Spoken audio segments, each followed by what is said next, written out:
के बाद महादेव के आगे हाथ जोड़कर खड़े हो गए और महादेव से कहा, महादेव पिताश्री, मुझे अग्र पूजा का अधिकारी घोषित कर दीजिए। तो उस समय महादेव ने कहा, पुत्र पहले कैलाश से प्रस्थान तो करो, सृष्टि की परिक्रमा तो करके आओ, तुम्हें अग्र पूजा का अधिकारी भी घोषित कर देंगे। तो श्री गणेश ने कहा कि पिताश्री, अभी अभी वही कार्य तो मैंने कर लिया है, वही कार्य तो संपन्न करके आया हूँ। तो उस समय महादेव ने कहा, पुत्र तुम तो कैलाश पर्वत से रवाना भी नहीं हुए, तुमने प्रस्थान भी नहीं किया और सृष्टि की परिक्रमा कैसे कर ली तुमने? तो उस समय श्री गणेश ने कहा, उन्होंने कहा, हमारे ग्रंथों में कहा गया है, पादों से विश्वा भूतानि त्रिपा, अर्थात कि ब्रह्मा के चरणों में ही सारी सृष्टि है। और शास्त्रों में ये भी कहा गया है, शिवाय ब्रह्मणे नमः, कि शिव ही ब्रह्म है, ब्रह्म और शिव में कोई भेद नहीं है। जब ब्रह्म के चरणों में सारी सृष्टि है तो इसका अर्थ ये हुआ कि पिताश्री आपके ही चरणों में सारा संसार है, सारी सृष्टि है, और आपकी परिक्रमा करके मैंने सृष्टि की परिक्रमा ही तो की है। इसीलिए इस प्रतिस्पर्धा का विजेता फिर मैं ही बन गया ना। और उस समय उनका यह तर्क स्वीकार कर लिया गया और उसके पश्चात श्री गणेश जी को अग्र पूजा का अधिकारी बना दिया गया। भगवत प्रेमियों, जो श्री गणेश हैं, आप देखिए, श्री गणेश जागृत विवेक के प्रतीक हैं। आप देखो, श्री गणेश जी का वंदन करने की जो प्रेरणा है हमारे शास्त्र धार्मिक ग्रंथों में दी गई कि कोई भी कार्य शुरू करने से पहले गणेश जी का वंदन करो। अर्थात सीधी साफ बात है कि कोई भी कार्य में अगर आपको सफलता चाहिए ना, तो पहले गणेश जी को बुलाओ, यानी विवेक बुद्धि को बुलाओ। विवेक बुद्धि होगी तो हमारे पास पावर ऑफ डिस्क्रिमिनेशन होगी, सही और गलत के बीच में भेद करने की बुद्धि हमारे पास होगी, उचित और अनुचित का भेद कर पाएंगे। और ऐसे भेद के साथ जब व्यक्ति कोई डिसीजन लेता है, जब कोई निर्णय लेता है, तो उस निर्णय में कभी उसे हानि नहीं होती, उस निर्णय में उसे पछतावा नहीं होता, बल्कि उसे उसके जीवन में सफलता ही मिलती है, क्योंकि विवेक बुद्धि के साथ लिया गया प्रत्येक निर्णय उसे सफलता के मार्ग पर आगे बढ़ाता है। तो श्री गणेश जी का यह वंदन हमें हमारे जीवन में जागृत विवेक को उत्पन्न करने की प्रेरणा दे रहा है। लेकिन ये जागृत विवेक हमारे जीवन में कब आएगा, आगे विचारों के माध्यम से ही सुनेंगे। परंतु आई उससे पूर्व अब समय है महामाई के चरणों में अपने श्रद्धा सुमन अर्पित करने का एक भेंट के माध्यम से। तो आई सभी मिलकर महामाई का गुणगान करते हैं। बोले शक्ति स्वरूपा माँ अंबिका भवानी की। आपकी आवाज नहीं आई, सभी ने मिलकर के जयकारा लगाना है। बोली शक्ति स्वरूपा माँ अंबिका भवानी की जय। देखिए, आप ना थोड़ा मौसम ठंडा हो चुका है, आप थोड़ा जोश में आएंगे ना तो आपको ठंड महसूस नहीं होगी। तो आई फिर से, किसी ने संकोच नहीं करना है, पूरी आवाज खोल करके जय घोष बुलंद करना है। बोली शक्ति स्वरूपा माँ अंबिका भवानी की जय। थोड़ा सा और जयकारा शेरा वाली दा, बोल साचे दरबार की जय।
आवाज अपनी पालकी पर बैठ करके कहीं जा रही थी।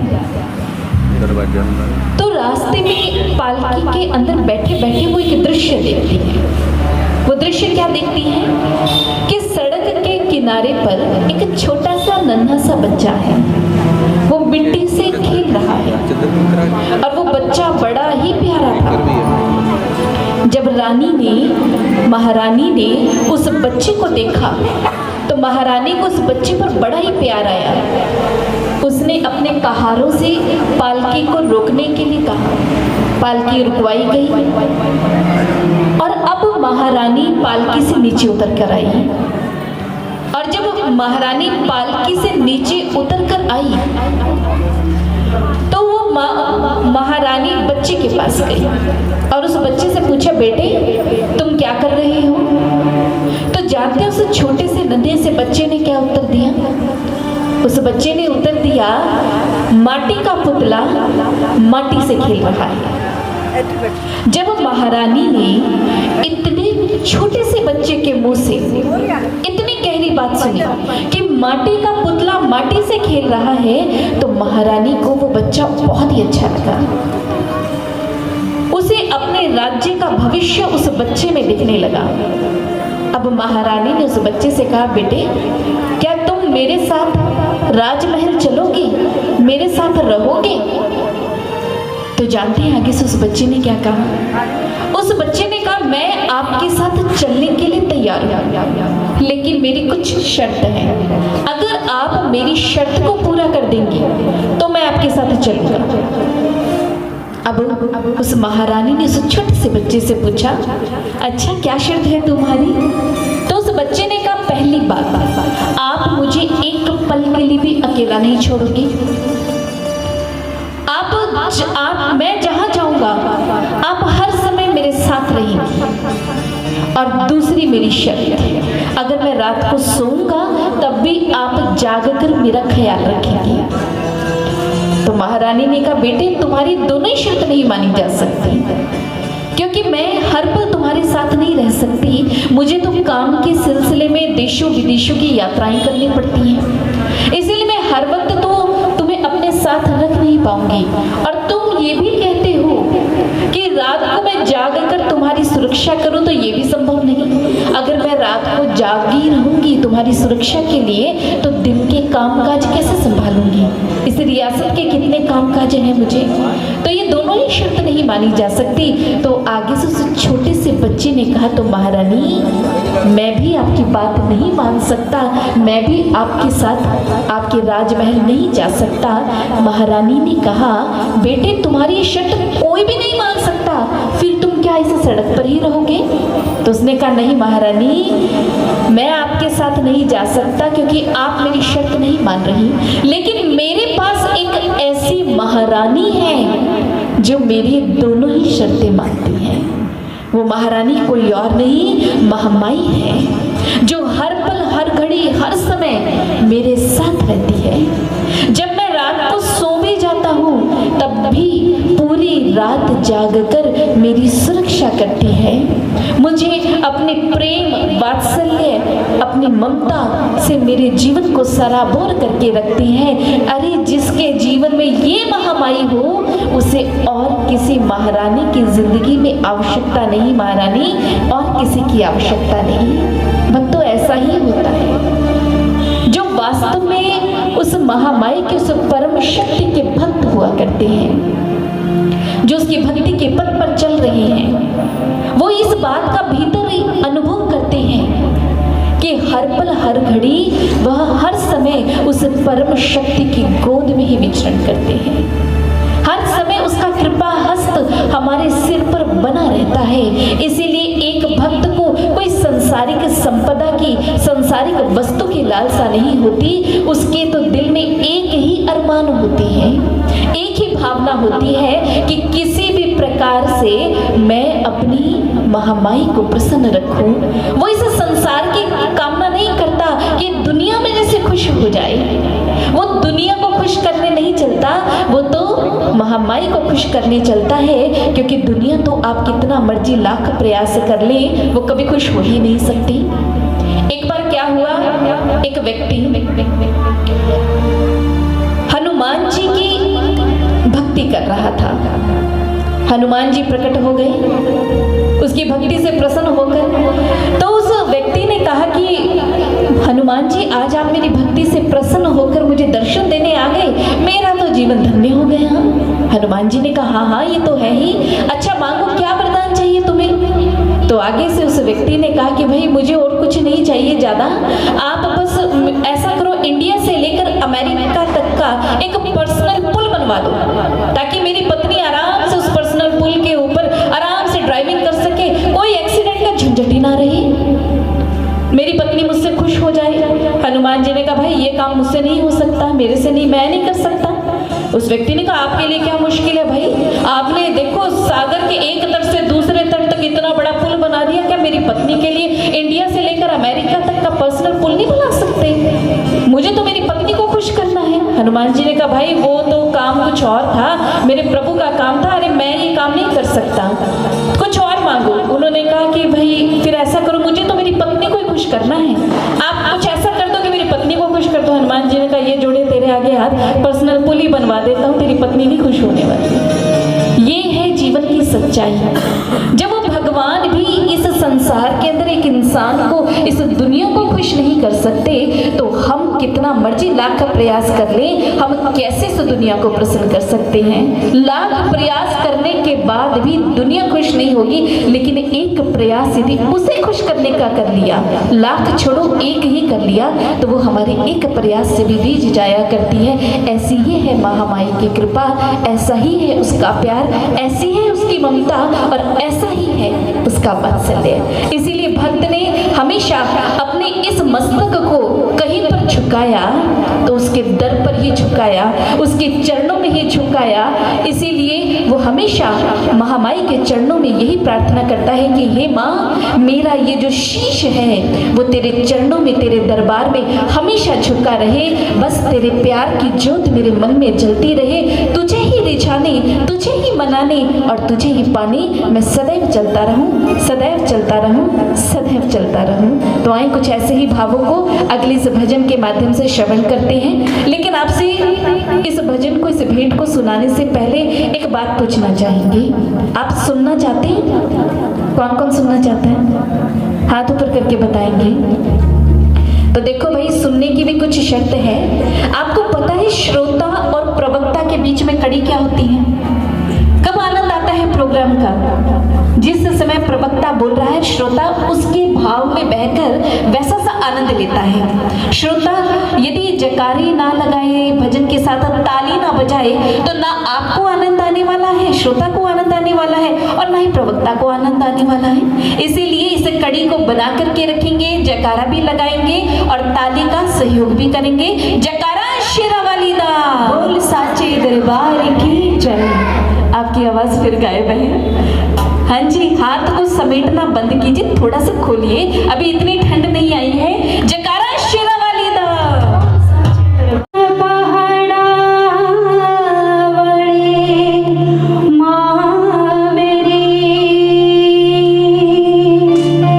तेरे चरणों च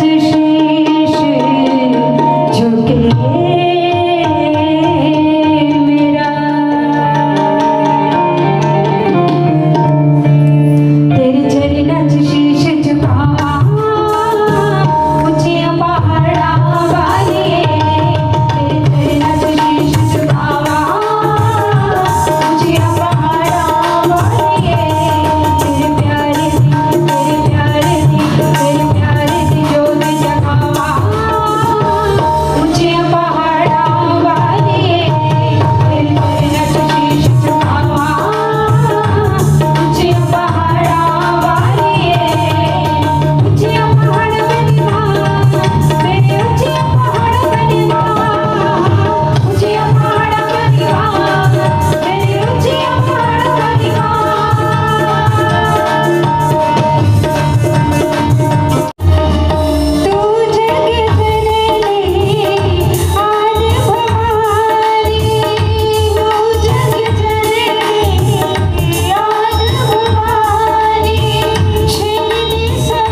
सांसारिक दौलत नहीं मांगता, वो महामाई से ही महामाई को ही मांगता है। लेकिन कुछ हमारे जैसे बीच में ऐसे भक्त भी होते हैं जो उस महामाई के आगे भी थोड़ी चतुराई कर जाते हैं। कर जाते हैं ना चतुराई। एक ऐसे ही महामाई का एक भक्त था, नाम था दुर्गादास। दुर्गादास नाम से पता चल रहा है दुर्गा का दास है, महामाई का भक्त है, लेकिन थोड़ा सा चतुर भी है। अब क्या हुआ, नवरात्रों के दिन चल रहे थे, दुर्गादास ने किया हुआ था व्रत, बहुत भूख लग रही थी, सुबह से कुछ खाया नहीं था। अब जा रहा है रास्ते में तो पास में देखा तो खजूर का पेड़ है।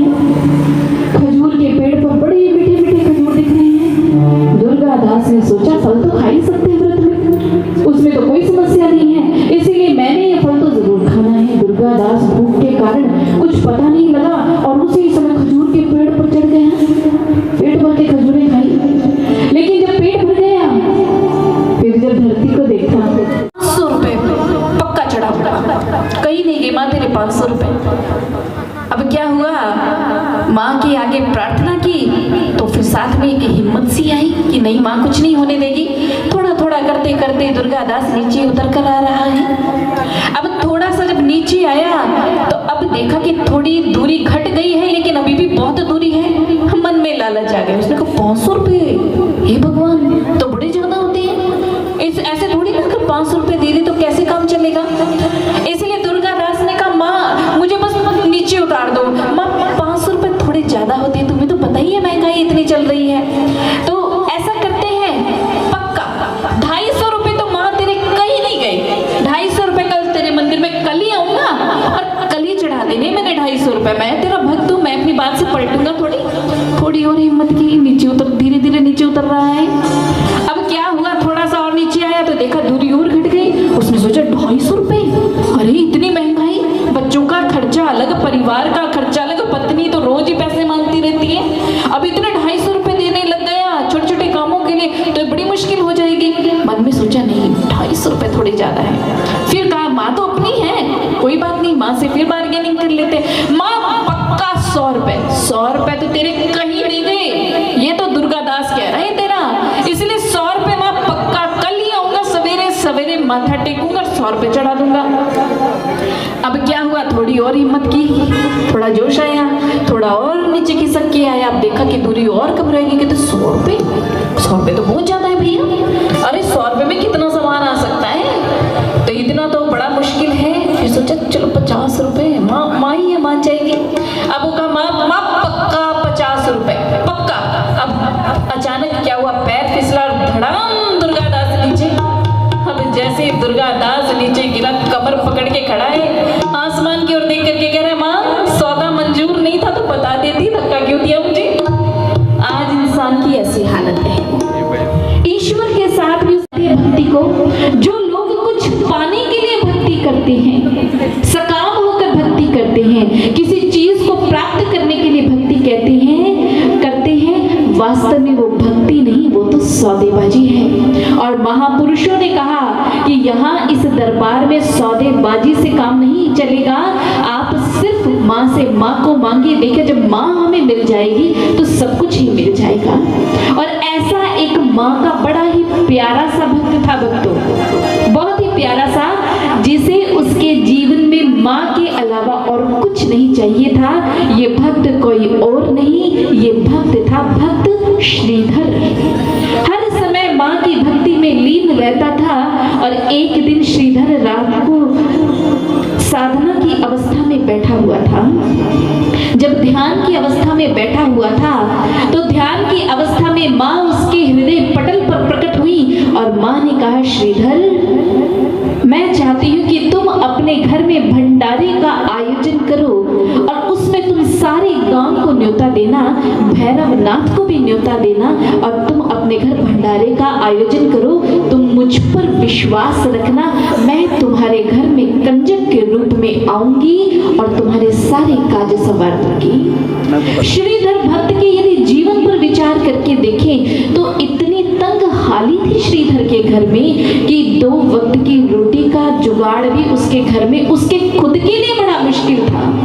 लेकिन माँ आई उसके उसके स्वप्न में, उसके अनुभव में, और माँ ने उससे कहा कि भंडारे का आयोजन किए तो करो, तो उसका मन डावाडोल नहीं हुआ, उसके मन में संशय नहीं आया कि मैं कैसे करूंगा, मेरी बेइज्जती ना हो जाए या कुछ ऐसा।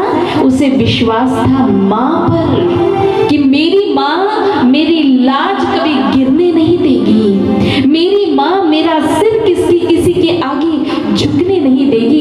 और इतने विश्वास के साथ श्रीधर ने सारे गांव को न्योता दिया और भैरवनाथ को भी न्योता दिया। और गांव का हर एक इंसान यही विचार कर रहा है, हम तो श्रीधर के घर जरूर जाएंगे, हम भी देखेंगे कि श्रीधर पूरे गांव को भोजन कैसे खिलाता है। अरे उसके खुद के घर में खुद के खाने के लिए रोटी नहीं, सारे गांव को कैसे खिलाएगा। लेकिन भक्त के विश्वास की कहाँ हार हुई है भक्तों। निश्चित दिन पर सभी गांव वाले श्रीधर के घर में एकत्रित हैं, उसके घर इकट्ठा हैं और माँ वहां कंजक का रूप धारण करके आई है। स्वयं ने सारे भोजन प्रसाद की व्यवस्था की है और स्वयं अपने हाथों से एक एक व्यक्ति को उसे प्रसाद परोस रही है। वहीं कतार में भैरवनाथ भी बैठा है, जो कहने को तो एक संत है, कहने को तो एक गुरु है, लेकिन तामसिक प्रवृत्ति का है। और इसलिए जिस समय माँ कंजक रूप में उन्हें प्रसाद देने के लिए आगे आई, तो भैरवनाथ ने कहा मुझे ये नहीं खाना, मुझे तो मांस और मदिरा चाहिए। तो उस समय माँ ने कहा नहीं, यह प्रसाद है भगवान का, ईश्वर का प्रसाद है, यहाँ पर मांस और मदिरा नहीं मिलेगा, यही मिलेगा। तो क्रोध में आकर भैरवनाथ ने माँ पर प्रहार किया और जब माँ पर प्रहार किया तो माँ ने स्वयं को सुरक्षित रखने के लिए त्रिकूट पर्वत की चढ़ाई चढ़ना शुरू कर दिया।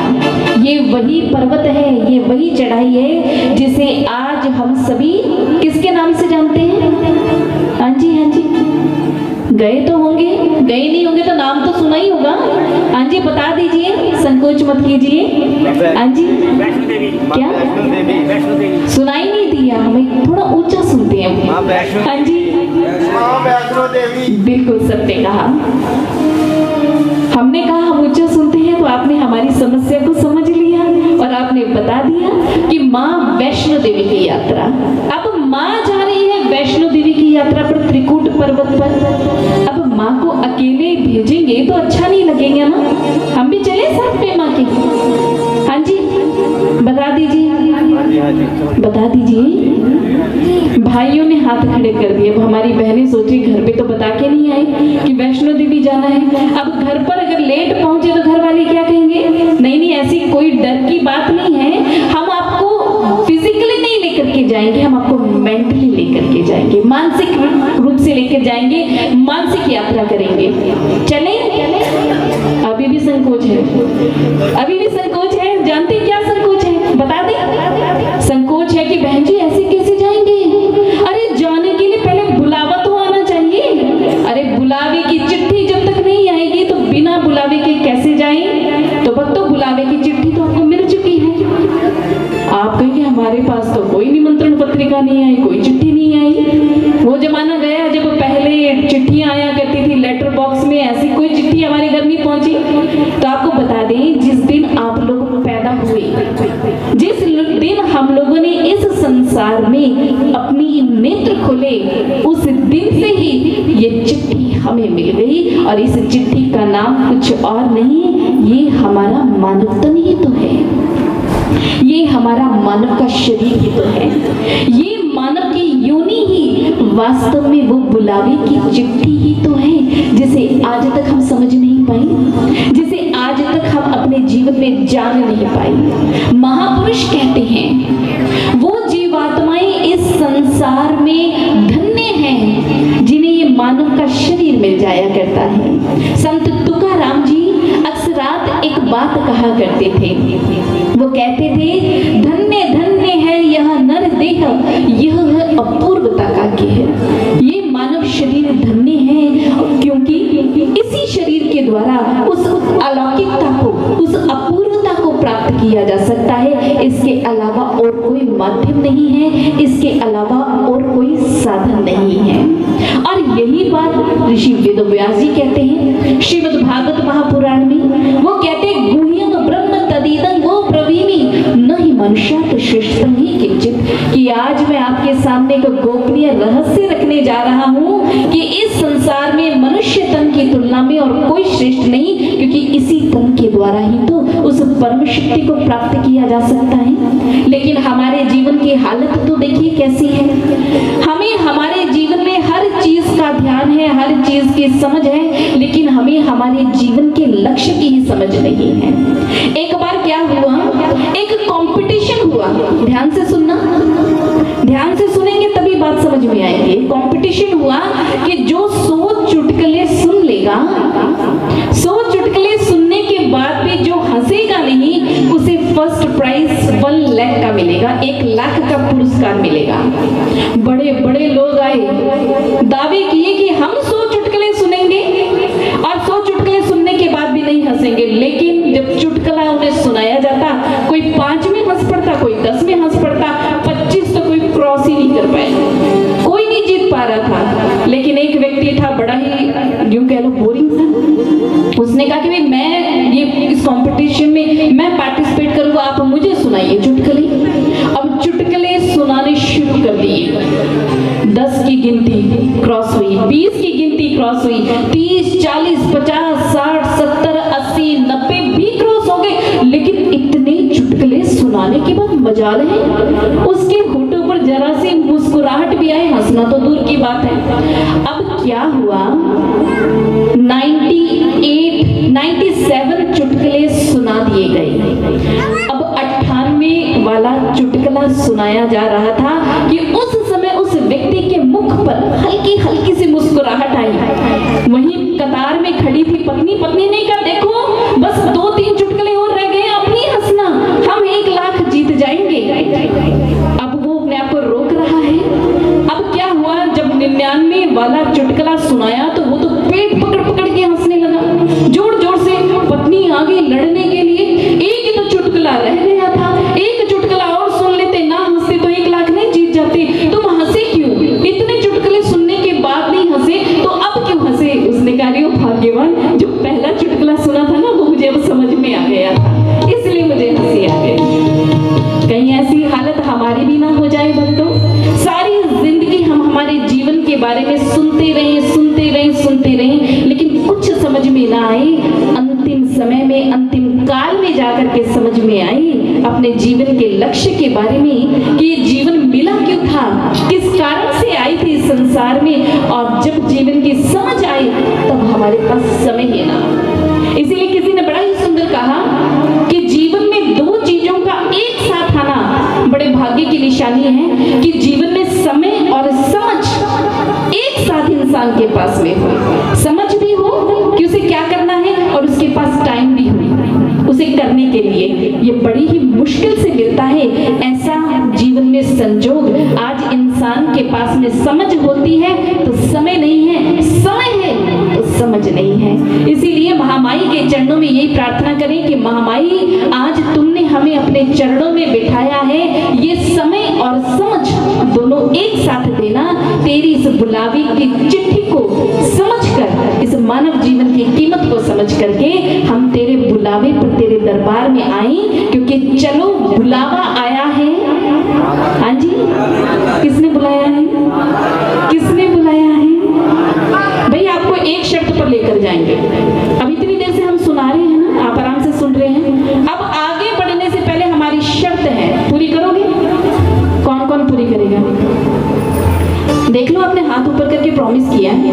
अब अपने प्रॉमिस से पीछे नहीं हटना। शर्त एक ही है, आपने जब भजन गाया जाएगा तो अपने ताली का भी साथ देना है, और जब जब जयकारे लगाने के लिए बोला जाएगा तो अपने जयघोष भी बुलंद करना है। ठीक है? आपने प्रॉमिस किया, पलटना नहीं अपने प्रॉमिस से। जयकारा शेरा वाली दा। प्रॉमिस तो किया है, लेकिन इसमें थोड़े से जोश को भी डाल दीजिए। जयकारा शेरा वाली दा। तो फिर चलते हैं, चलो बुलावा आया है, माता ने बुलाया है।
अंबिका भवानी की जय।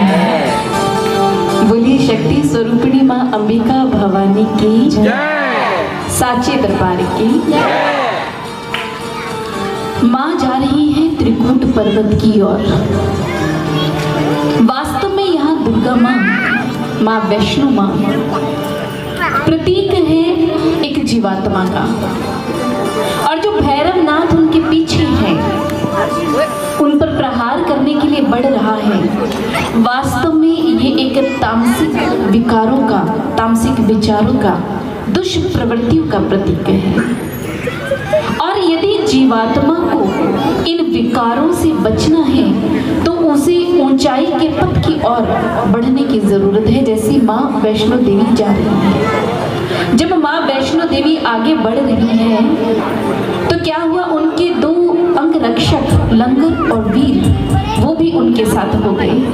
चलते जा रहे हैं, चलते जा रहे हैं। माँ के इन दोनों अंग रक्षकों को जब प्यास लगी, माँ से जब पानी मांगा, तो माँ ने क्या किया, एक बाण का संधान किया धरती पर, और वहां से एक गंगा प्रकट हो गई। और उस गंगा का नाम क्या है? माँ वैष्णो देवी का प्रथम पड़ाव क्या है?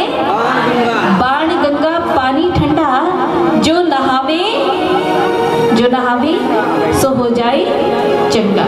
कहते हैं ना कि जो बाण गंगा में जो नहाएगा, जो स्नान करेगा, उसकी सारी मैल, सारे पाप कर्म संस्कार धुल जाएंगे, ऐसा ही कहा जाता है। लेकिन भक्तों, एक पल के लिए विचार करके देखो, हम तो कितने जीवन में मैले हैं, कितने दुर्गुणों की मैल, कितने तामसिक विचारों की, विकारों की मैल जन्मों जन्मों से हमारे ऊपर लगी हुई है। क्या केवल मात्र बाहरी स्नान करने से क्या वो मैल उतर जाएगी? आप बाहरी रूप से स्नान करोगे ना, तो आपके शरीर की मैल तो उतर जाएगी, लेकिन जो मन की मैल है, मन की जो कालिक है, वो कैसे धुलेगी?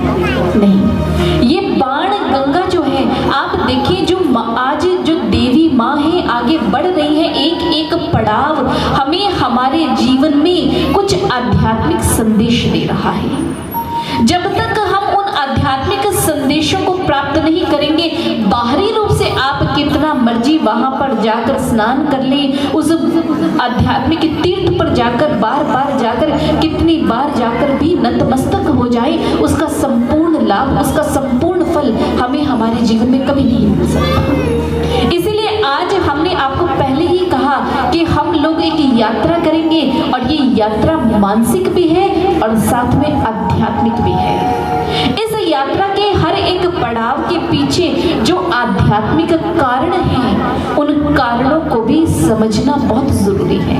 आप आज यह प्रस्तुति श्रवण कर पा रहे हैं दिव्य ज्योति जागृति संस्थान के माध्यम से, और दिव्य ज्योति जागृति संस्थान, इसके हेड एंड फाउंडर हैं हमारे परम पूजनीय सदगुरु आशुतोष महाराज जी। उनकी कृपा से आपके समक्ष विचार रख रहे हैं, और उनकी ऐसी प्रेरणा है, उनका ऐसा मत है, उनका ऐसा विचार है कि जब भी आपके सामने कोई कथा रखी जाए या कोई आध्यात्मिक विचार रखा जाए, तो केवल मात्र आपको भजन संकीर्तन सुनाकर या कथा कहानी या दो बात सुनाकर आपका एंटरटेनमेंट करा करके ना जाए, बल्कि उसके पीछे जो रहस्य छिपे हैं उससे भी आपको परिचित करवा दिया जाए। आज हमारा ये समाज पतन की ओर जा रहा है। हालांकि इतने भक्ति भाव पहले इतना नहीं होता था, इतने तीर्थों पर नहीं जाते थे, इतने टीवी के माध्यम से हर पल दर्शन नहीं होते थे, आज जितने हो रहे हैं, लेकिन फिर भी समाज पतन की ओर जा रहा है। क्यों?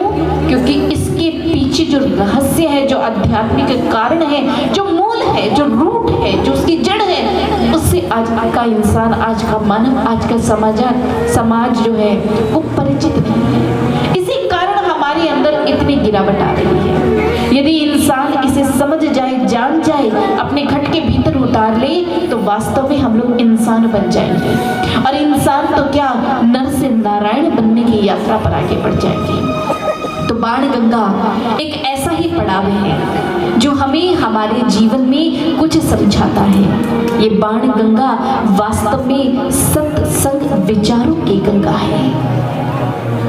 संतों के संग में जाकर उनसे आध्यात्मिक विचार सुनने की दिव्य प्रेरणा है। तभी तो कहा गया है ना, कबीरा संगत सादगी साईं आवे याद, लेखे में सोई घड़ी बाकी दिन बर्बाद। कि जब हम संतों की संगति में जाकर उनसे आध्यात्मिक विचारों को सुनते हैं, भक्ति के विचारों को सुनते हैं, तो वास्तव में वही घड़ी वही समय हमारे जीवन में सफल होता है, बाकी तो सब व्यर्थ है।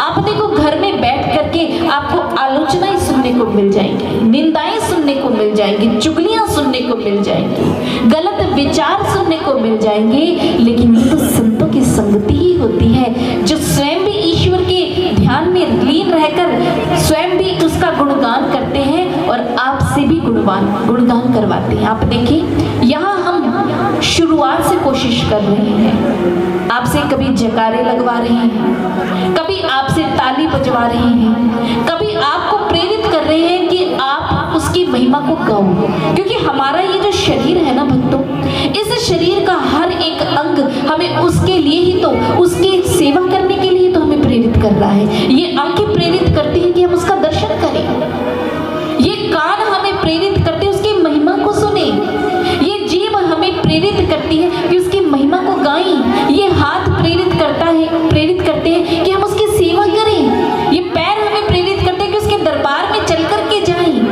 और जो संत हैं उनका तो कार्य यही है कि हमारे जो वास्तविक जीवन में जो हमारी जो सदगति की और बढ़ने का जो मार्ग है उस पर हमें आगे बढ़ाना। इसीलिए वो ऐसे विचार देते हैं कि जिससे हमें हमारे जीवन में सांसारिकता के स्तर से हम कुछ समय के लिए ऊपर उठ पाए, हमारे मन में एक कोना बन जाए, हमारे हृदय में एक ऐसा स्थान बन जाए जिसके अंदर हम उसे विराजमान कर पाए। इसीलिए कहा गया, मुद मंगल में संत समाजू, जो जग जंगम तीर्थ राजू, कि संतों की संगति और उनके विचार ऐसे ही चलते फिरते तीर्थ होते हैं। यदि इस तीर्थ में स्नान कर लिया, उन विचारों को प्राप्त कर लिया, तो जीवन जो है धन्य हो जाता है। इसीलिए किसी ने बड़ा ही सुंदर कहा है, वो कहता है, सत्संग वो गंगा है, इसमें जो नहाते हैं पापी से पापी भी पावन हो जाता है। कि जो सत्संग रूपी जो गंगा है ना, इसमें जब कोई व्यक्ति स्नान करता है ना, तभी वास्तव में वो अपने जीवन में पवित्रता को प्राप्त कर पाता है, अपने हृदय के, अपने मन के, अपने जन्मों जन्मों की लगी मैल कालिक को धोकर स्वच्छ और निर्मल बन पाता है। केवल मात्र सत्संग ही ऐसा माध्यम होता है। निकृष्ट व्यक्ति का संग करे लेकिन उसके आचरण को अपने जीवन में ना लाए, तो निकृष्ट व्यक्ति का संग करना कोई गलत बात तो नहीं है। बहुत से लोग कहते हैं हम गलत व्यक्ति के पास उठते बैठते हैं, वो गलत काम करते हैं, लेकिन हमारे ऊपर उस चीज का कोई प्रभाव नहीं पड़ता, हम कहते हैं ना। लेकिन महात्मा बुद्ध जी ने जानते इस बात का क्या उत्तर दिया? महात्मा बुद्ध जी ने उस जिज्ञासु को कहा, अगर पापी व्यक्ति का संग करोगे ना, तो फिर तुम्हारे समाज में ऐसी ख्याति होगी, ऐसी कुख्याति होगी कि तुमने पापी व्यक्ति का संग किया। इसलिए कभी भी निकृष्ट व्यक्ति का संग मत करना। हमेशा याद रखना, निकृष्ट व्यक्ति का संग करने वाला निकृष्टता को प्राप्त होता है। समान व्यक्ति का संग करने वाला व्यक्ति समान ही रहता है, उसमें कोई उन्नति नहीं होती, कोई फायदा नहीं होता, उसे कोई लाभ नहीं होता। लेकिन श्रेष्ठ व्यक्ति का, श्रेष्ठता का संग करने वाला अपने जीवन में श्रेष्ठता को प्राप्त कर जाता है। अब उस जिज्ञासु ने पूछा, बुद्ध फिर श्रेष्ठता क्या है, कौन है ऐसा श्रेष्ठ संग? तो उस समय महात्मा बुद्ध जी ने कहा, संतों का संग ही, सत्संग ही वास्तव में श्रेष्ठता का संग है। इसीलिए हम भी अपने जीवन में सत्संग रूपी गंगा में गोता लगा लें और अपने जीवन के मल की मैल को दूर कर अपने जीवन में स्वच्छता को प्राप्त कर लें। इसीलिए हम भी बड़े ध्यान से सुनते हैं, सत्संग वो गंगा है, इसमें जो नहाते हैं पापी से पापी भी पावन हो जाते हैं, पावन हो जाते हैं।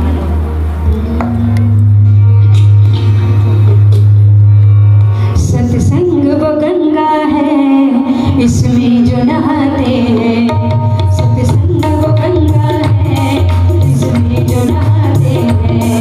पापी से पापी भी पावने हो जाते हैं,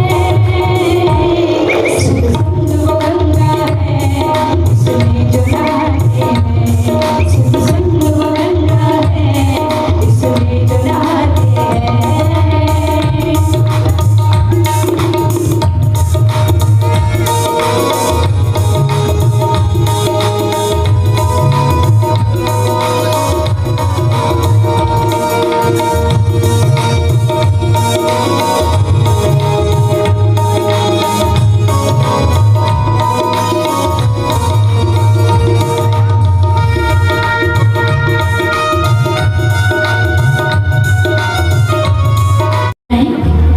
हाँ जी, चरण पादुका स्थल। ये जो चरण पादुका स्थल है वो हमें बड़ी ही सुंदर प्रेरणा दे रहा है। वो हमें प्रेरणा दे रहा है कि अपने जीवन के इस भाग दौड़ में दौड़ते हुए कुछ समय के लिए रुकिए और रुककर अपने जीवन पर चिंतन कीजिए, मंथन कीजिए, विचार कीजिए और जीवन को सदगति देने के लिए एक गुरु की शरण को प्राप्त कीजिए, क्योंकि गुरु के बिना इस संसार सागर से मुक्त नहीं हुआ जा सकता।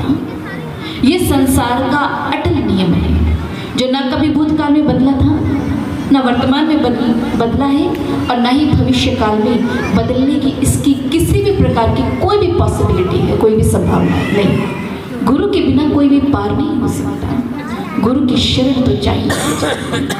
संत चरणदास जी जिन्होंने अपने जीवन में उस ईश्वर से मिलने के लिए, उस परम गति को पाने के लिए बड़े प्रयास किए। कई सालों तक गुफाओं में बैठ करके उन्होंने जप तप किया, बड़े ही उन्होंने नियमों का पालन किया, बड़े ही उपवास, कितना कुछ उन्होंने अपने जीवन में किया, लेकिन उन्हें वो ईश्वर नहीं मिला। लेकिन जब उनके जीवन में उनके गुरुदेव सुखदेव साहिब जी का आगमन हुआ तो झट उन्होंने ईश्वर का दर्शन करवा दिया। इसीलिए संत चरणदास जी ने स्वयं अपनी वाणी में कहा, गुरु दूती बिन सखी पिब न देखो जाए, भावे जप तप करी देखो भावे तीर्थ नहाए। गुरु के बिना आप उस ईश्वर से मिल ही नहीं सकते, चाहे जितना मर्जी जप तप कर लो, चाहे जितना मर्जी तीर्थों में स्नान कर लो, जितना मर्जी प्रयास कर लो, गुरु की शरणागति के बिना ईश्वर का दर्शन नहीं हो सकता, उससे मिलाप नहीं हो सकता। और यही बात देवी भागवत महापुराण के अंदर, देवी भागवत गीता के अंदर स्वयं आदि शक्ति राजा हिमवान को प्रेरणा देते हुए कहती हैं, ग्रहीत्वा मम मंत्रान्वयी सद्गुरु सुसमाहिता, कि हे हिमवान, यदि कोई व्यक्ति अपने जीवन में अपने कल्याण को प्राप्त करना चाहता है, मेरे वास्तविक स्वरूप का दर्शन करना चाहता है, तो वो सबसे पहले एक गुरु की शरण में जाए, गुरु के पास जाए। गुरु की शरण में जाकर ही वह मुझसे मिल पाएगा, मेरा दर्शन कर पाएगा, वो मेरा दीदार कर पाएगा। यही बात समझाई थी स्वामी रामकृष्ण परमहंस जी को मां काली ने। स्वामी रामकृष्ण परमहंस जी जो कलकत्ता के दक्षिणेश्वर मंदिर के मुख्य पुजारी हुए और मां काली से बड़ा प्रेम था, इतना प्रेम था कि मां काली उनके प्रेम के कारण उनके सामने प्रकट हो जाती थी, वो जब भी बुलाते थे। एक दिन उनके द्वार पर एक संत तोतापुरी जी का आगमन हुआ और तोतापुरी जी ने रामकृष्ण परमहंस जी से कहा कि तुम मुझे गुरु धारण कर लो, मैं माँ का दर्शन तुम्हें करवाऊंगा। रामकृष्ण परमहंस जी ने कहा, मुझे किसी गुरु की जरूरत नहीं, अरे मैं तो जब भी बुलाता हूँ मेरी माँ स्वयं मेरे सामने प्रकट हो जाती है, फिर मैं आपकी शरण क्यों धारण करूँ, मुझे आवश्यकता ही नहीं। उन्होंने तोतापुरी जी को लौटा दिया। अब वो माँ काली के मंदिर में जब वो पूजन के लिए आए, आज उन्होंने जब माँ को बुलाया तो माँ प्रकट नहीं हुई। बहुत पुकारा, बहुत मिन्नतें की, बहुत प्रार्थना की, बार बार कहने लगे कि माँ आज तुझे क्या हो गया, तू तो एक आवाज में मेरे पुकारने से आती है, आज क्यों नहीं आ रही। और उसके बाद इतनी मिन्नतों के बाद माँ प्रकट हुई। हुई, लेकिन आज माँ प्रसन्न नहीं थी। माँ के मुख पर रामकृष्ण परमहंस जी के लिए क्रोध था। जब रामकृष्ण परमहंस जी ने उनसे उनके क्रोध का कारण पूछा तो माँ ने कहा कि रामकृष्ण, आज मैंने तेरे द्वार पर समय के पूर्ण संत सतगुरु तोतापुरी जी को भेजा था और तुमने उनकी शरण ही धारण नहीं की। रामकृष्ण परमहंस जी ने कहा, माँ मुझे उनकी क्या आवश्यकता, मेरा लक्ष्य तो तुमसे मिलना है ना, वो तुम तो मुझे मिल ही लेती हो। तो उस समय माँ ने कहा, नहीं रामकृष्ण, तेरे प्रेम के कारण तेरे सामने प्रकट हो जाती हूँ, लेकिन तेरा मुझसे मिलने का ये मार्ग नहीं है। इस मार्ग पर चलकर तू कभी उस परम गति को प्राप्त नहीं कर पाएगा, जन्म जन्मांतरों के चक्कर में भटकता ही रहेगा। और मैं तुझे इसी पीड़ा से ही मुक्त करना चाहती हूँ, इसीलिए तू तेरे द्वार पर गुरु भेजा। तो रामकृष्ण परमहंस जी ने कहा, फिर माँ इतनी भक्ति पूजा पाठ दीपक बाती करने का क्या लाभ जब मुझे गुरु के पास ही जाना था। तो जानते हैं माँ ने क्या कहा, माँ ने कहा, रामकृष्ण ये उसी भक्ति का प्रताप है कि तेरे द्वार पर खुद चलकर गुरु आए, वरना लोगों की एड़ियां घिस जाती हैं, जन्म जन्मांतर लग जाते हैं, लेकिन उन्हें उनके जीवन में पूरा गुरु नहीं मिलता। इसीलिए रामकृष्ण अपने जीवन का उद्धार करो, अपने जीवन का कल्याण करो और उस गुरु के शरण को प्राप्त करो। इसीलिए किसी भक्त ने भी बहुत सुंदर कहा, वो कहता है कि गुरु के बिना हमें कभी हरि का दर्शन नहीं हो सकता, वो प्रभु नहीं मिल सकता, वो परमात्मा कभी नहीं मिल सकता, और गुरु के बिना ही भवसागर से पार भी नहीं हुआ जा सकता। यदि अपने जीवन में उस ईश्वर का दर्शन करना है, उसका दीदार करना है, उससे मुलाकात करनी है और उसका साक्षात्कार करके अपने जीवन को सफल करना है, सार्थक करना है, तो गुरु की शरण को प्राप्त करो, तभी भवसागर पार हो पाएंगे। और इसके विषय में प्रेरित करता हुआ भक्त क्या कह रहा है, आइए इस भजन के माध्यम से श्रवण करते हैं।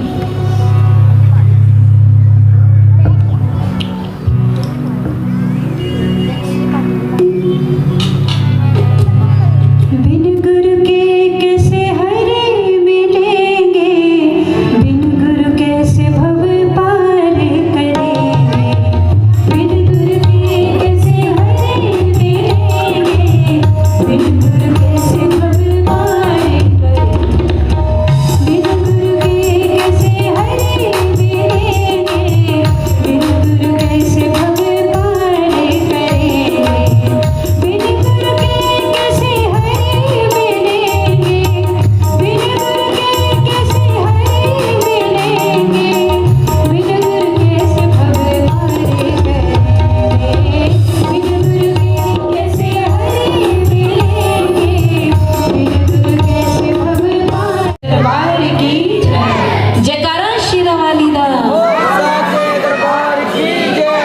आपकी हालत को देखकर मुझे एक बात याद आ रही है बचपन के दिनों की।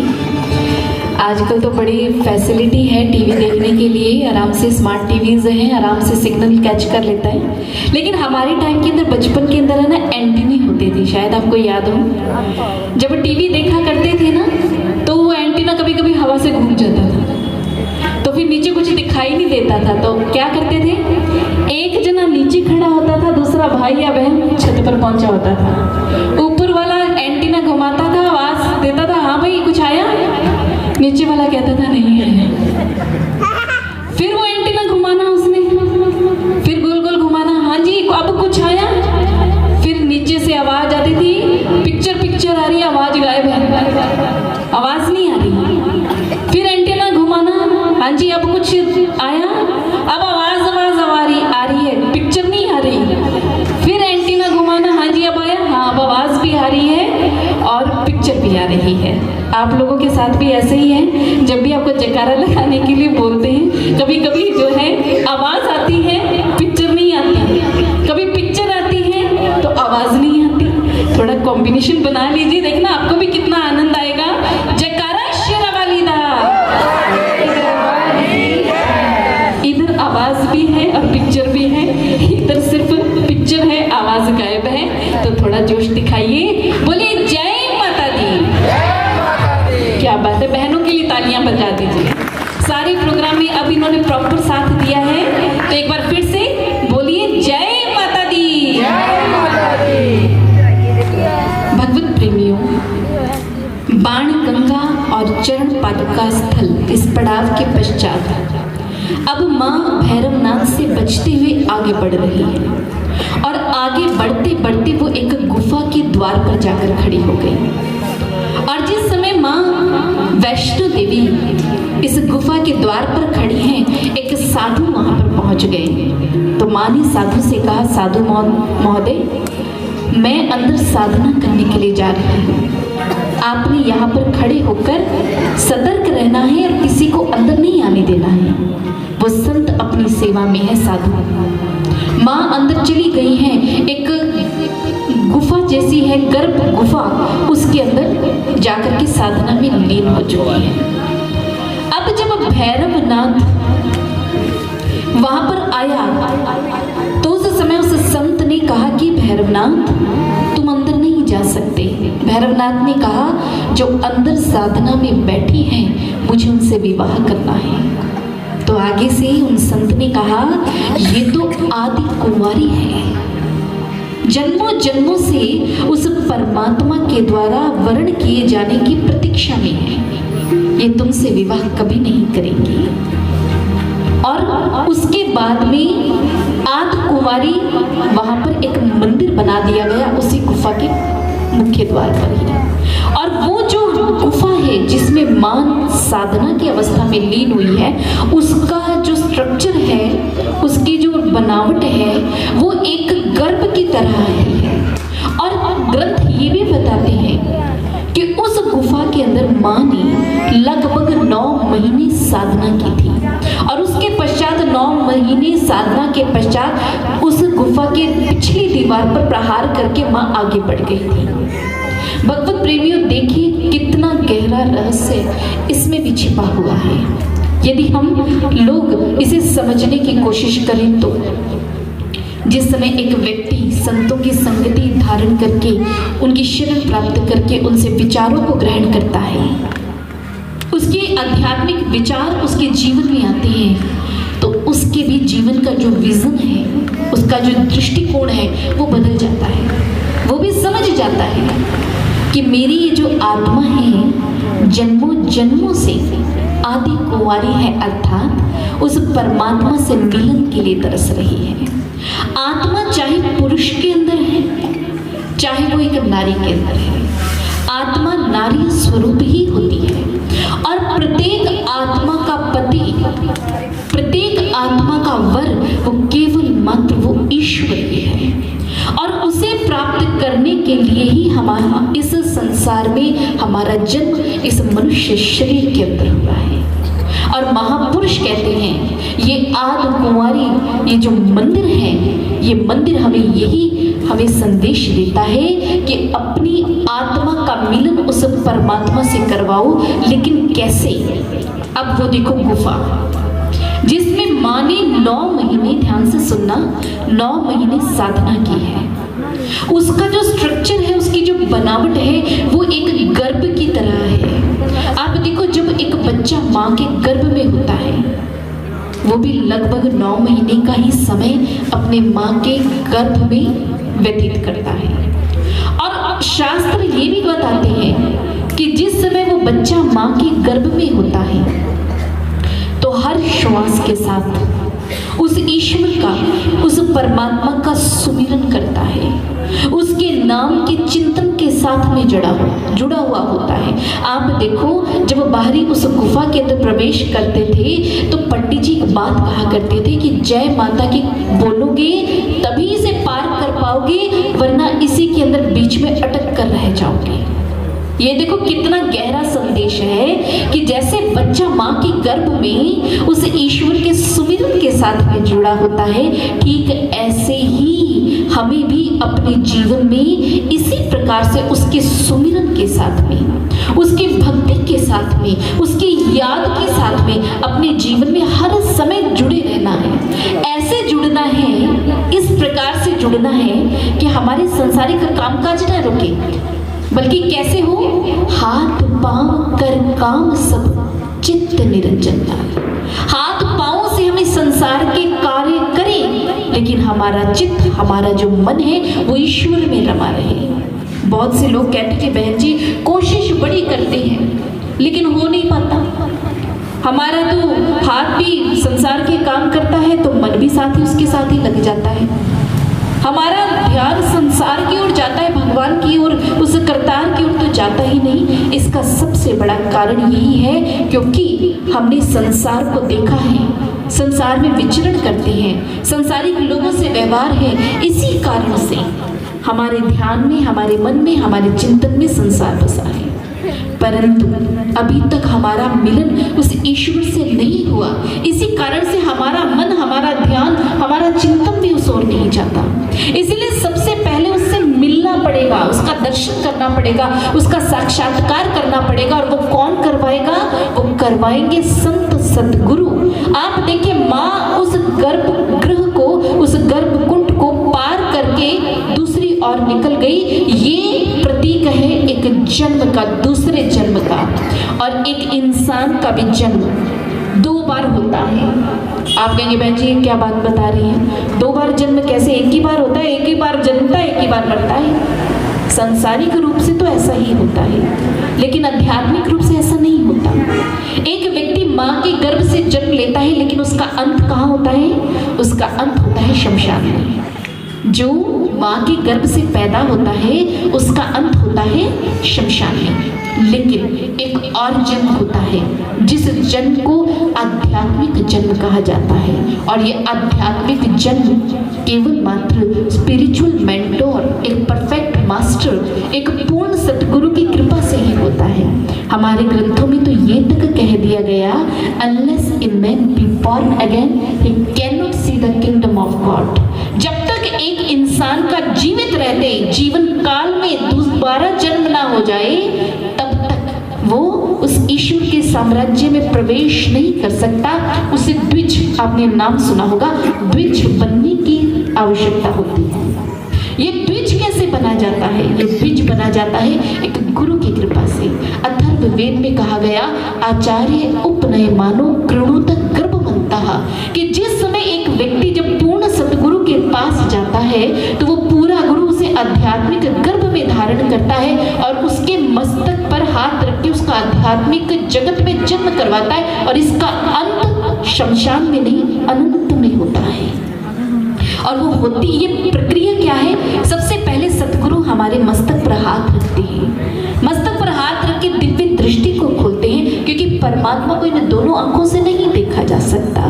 और यही बात देवी भगवती गीता में भी माँ भगवती स्वयं कहती है, ददामि चक्षुस्ते दिव्यम पश्य में रूप ऐश्वरम। हे भगवान, आज मैं तुम्हें दिव्य दृष्टि प्रदान कर रही हूँ और मेरे परम ऐश्वर्यशाली रूप का दर्शन करो, मुझे मेरे वास्तविक रूप को देखो। जब गुरु आते हैं जीवन में, वो मस्तक पर हाथ रखते हैं और इसी दिव्य दृष्टि को खोलते हैं। आंखें संसार का दर्शन करती हैं, लेकिन ये दिव्य दृष्टि करतार का दर्शन करती हैं। और जिस समय वो आंख खुल जाती है, वो ज्ञान प्राप्त होता है, इंसान एक्सट्रोवर्ट से इंट्रोवर्ट बनता है, अंतर्मुखी बनता है। अंतर में बैठे उस परम भगवती के वास्तविक रूप का दर्शन करता है। वो किस रूप में हमारे अंदर बैठी है? या देवी सर्वभूतेषु ज्योति रूपेण संस्थिता, नमस्तस्यै नमस्तस्यै नमस्तस्यै नमो नमः। वो हमारे घट के भीतर प्रकाश रूप में बैठी है और गुरु उसी प्रकाश रूपी परम सत्ता का बोध हमारे घट के भीतर करवा देते हैं ज्ञान दीक्षा के समय, ब्रह्म ज्ञान की प्रक्रिया के दौरान। और कहते हैं इस ब्रह्म ज्ञान की प्रक्रिया के अंदर जिस समय एक व्यक्ति उतरता है तो अब उसकी अगली चढ़ाई शुरू हो जाती है, हाथी मत्था की चढ़ाई, सीधी चढ़ाई, खड़ी चढ़ाई, जो कहते हैं बड़ी मुश्किल है। वास्तव में ऐसा ही होता है जब जीवन में एक व्यक्ति अपने जीवन में उस परमात्मा का दर्शन पूर्ण गुरु की कृपा से कर लेता है, अपने आंतरिक जगत में उतर जाता है, तो आंतरिक जगत में उतर कर ही वह अपने जीवन में अपनी माँ के वास्तविक स्वरूप का दर्शन कर पाता है, वास्तविक स्वरूप का दर्शन भी करता है। और साथ ही साथ वो देखता है कि मेरे अंदर ही उसका सुंदर भवन सजा है, वो कहीं बाहर नहीं है, वो भवन मेरे अंदर ही है। महाभाई भी प्रकाश रूप में मेरे घट के भीतर ही बैठी हुई है और उसका दर्शन प्राप्त कर गुरु की कृपा से एक भक्त आनंदित हो जाता है। और उसके कैसे फिर माँ के दर्शन करके भाव होते हैं, आई इसे भेंट के माध्यम से श्रवण करते हैं। जयकारा शेरावाली नाम, पिक्चर भी आई, आवाज भी आई, एक बार फिर से जयकारा शेरावाली नाम। दरबार की जय। बोलिए आदि शक्ति माँ भवानी की सच्चे दरबार की जेड़ा भजन तुम सुन जा रहे हो पहला दियां दो लाइनां थोड़ियां ध्यान नाल सुनिए, ठीक है। भगतां ने दर्शन पाया मन सोना पवन बनाया। कुछ समझ लग गया? समझ लग गया? आवाज सही आ रही है ना पीछे? एक बार फिर सुना रही हूँ। भगतां ने दर्शन पाया मन सोना पवन बनाया। ये दोनों पहला टाल दस्या क्योंकि आपां बहुत देर तो दीदी तो बहुत ही अच्छा सत्संग सुनिया, उन्होंने गुरु की महिमा भी सुनाई, माता की महिमा भी सुनाई, है ना, सत्संग की महिमा भी सुनाई। सारा रहमत कदों होंदी जो ਅਸੀਂ थोड़ा ਜਿਹਾ ਪ੍ਰਸ਼ਾਦ ਕਰਾਂਗੇ ਤੇ ਭਜਨ ਬਹੁਤ ਫਾਸਟ ਹੈ। ਲਗਭਗ ਜੋ ਪ੍ਰੋਗਰਾਮਾਂ ਨੂੰ ਕਿਉਂ ਚਾਹਣਾ ਸਾਨੂੰ ਲੱਗਣਾ ਚਾਹੀਦਾ ਕਿ ਭਗਤ ਥੋੜਾ ਜਿਹਾ ਖੁਸ਼ ਹੈ ਔਰ ਖੁਸ਼ੀ ਦਾ ਇਜ਼ਹਾਰ ਪੰਜਾਬੀ ਕਿਵੇਂ ਕਰਦੇ ਥੋੜਾ ਹੱਥ ਖੜੇ ਕਰਕੇ ਕੱਲਾ ਤਾੜੀ ਨਾਲ ਨਹੀਂ ਸਮਝਦਾ।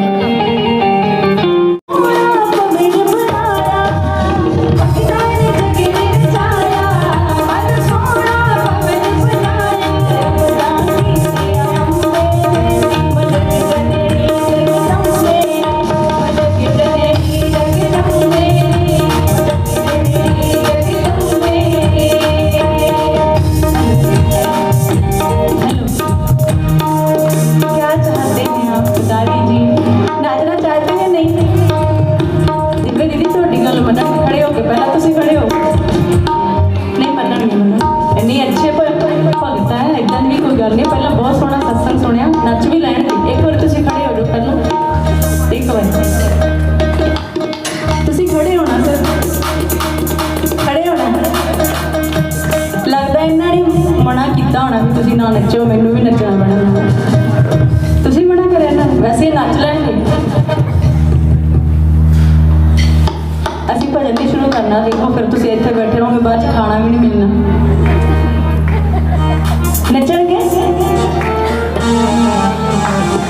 चलो फिर बैठे बैठे सानू नहीं मजा आऊगा, फिर असीं कहांगे सानू नहीं अच्छा लगे। चल ताड़ी तो मार दो, जे किसी का मन करे कभी के पीछे ही नच लो, ठीक है।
सेवा अर्पित कर सकते हैं तो जरूर करें, इस अवसर को ना छोड़ें। पता नहीं हमारी किस भावना से, हमारी किस सेवा से इस समय वो परम शक्ति, वो महामाई हम पर रीझ जाए, कोई कुछ नहीं कह सकता।